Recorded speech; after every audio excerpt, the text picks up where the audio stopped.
ரொம்ப நல்ல முடிவு தான். இல்லைன்னா அண்ணன் எடப்பாடியார் வந்து கண்டிப்பா அந்த முடிவை எடுத்துக்க மாட்டாரு.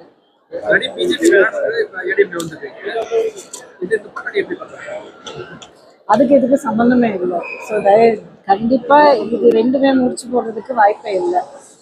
பிஜேபியில இருந்ததுக்கும் அங்க இருந்து வேலையும் வந்ததுக்கும் அதிமுக சேர்ந்ததுக்கும் சம்பந்தமே இல்லை. நிறைய இடைவெளியும் இருக்கு.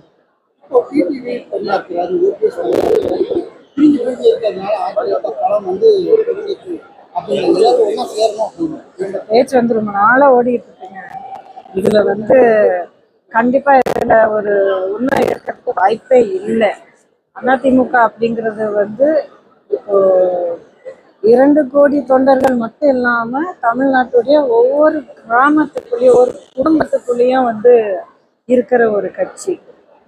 இது இன்னும் சொல்ல போனா அரசியலுக்கு தாண்டின ஒரு பந்தம். இது கண்டிப்பா அவங்க ஒருத்தங்க இருக்கிறதோ இல்லை இல்லாம வெளியே போறதுனாலயோ இந்த கட்சியை வந்து எதுவுமே பண்ண முடியாது.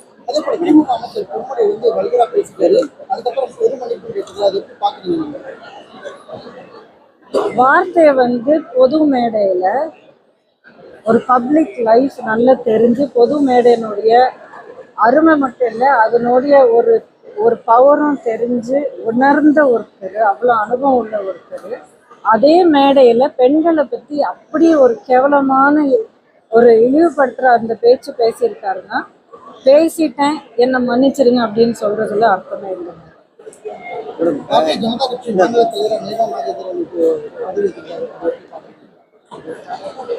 அது அவங்களுடைய உள்கட்சி விவகாரம். ஆனா கட்சியினுடைய தலைவரா அவர் தேர்ந்தெடுக்கப்பட்டதுக்கு அவருக்கு என்னுடைய மனமார்ந்த வாழ்த்து. எப்போதுமே வந்து பாஜக கூட கூட்டணி இல்லைன்னு தெளிவா சொல்லியிருந்தாரு. கூட்டணி வச்சிருக்காங்க,